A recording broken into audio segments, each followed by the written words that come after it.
হিন্দোলকে রেখে আর্য স্যারকে বিয়ে করবে অপর্ণা। হ্যাঁ বন্ধুরা, আমরা এমনটা দেখতে পাবো চিরদিনই তুমি যে আমার ধারাবাহিকের আগামী পর্বগুলোতে। বিস্তারিত জানতে ভিডিওতে লাইক দিয়ে শেষ পর্যন্ত দেখতে থাকুন। অপর্ণার বুক ফাটা কষ্ট দেখে তার মা কোনোভাবেই সহ্য করতে পারছে না।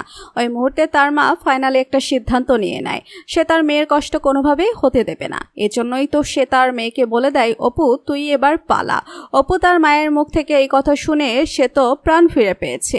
সে একটা হাসি দিয়ে আর্য স্যারকে ফোন করে এবং ফোন দিয়ে বলতে থাকে, স্যার আমি আপনাকে প্রথম যেখানে ভালোবাসার কথা বলেছিলাম আমি ওইখানেই আসছি, আপনি ওইখানেই দাঁড়ান। স্যার আমি সব বাধা কাটিয়ে আপনার কাছে চলে এসেছি, আপনি আমাকে অনেক দূর পালিয়ে নিয়ে চলুন। তখন আর্য অপর্ণা দিকে তাকে অনেকটা খুশি হয়ে গাড়িতে বসায় এবং সে একটা বিয়ে বাড়ির গেটের সামনে এনে দাঁড় করায় গাড়িটা।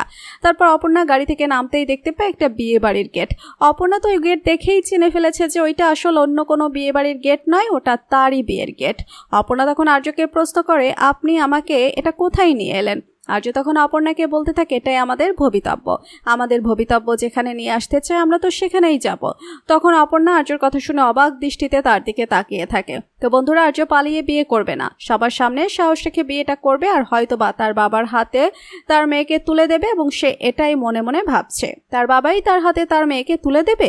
তোমাদের কি মতামত লিখে জানিয়ে দাও কমেন্ট করে। পরবর্তী আপডেট সবার আগে পেতে সাবস্ক্রাইব করুন আমাদের চ্যানেলটি। ধন্যবাদ।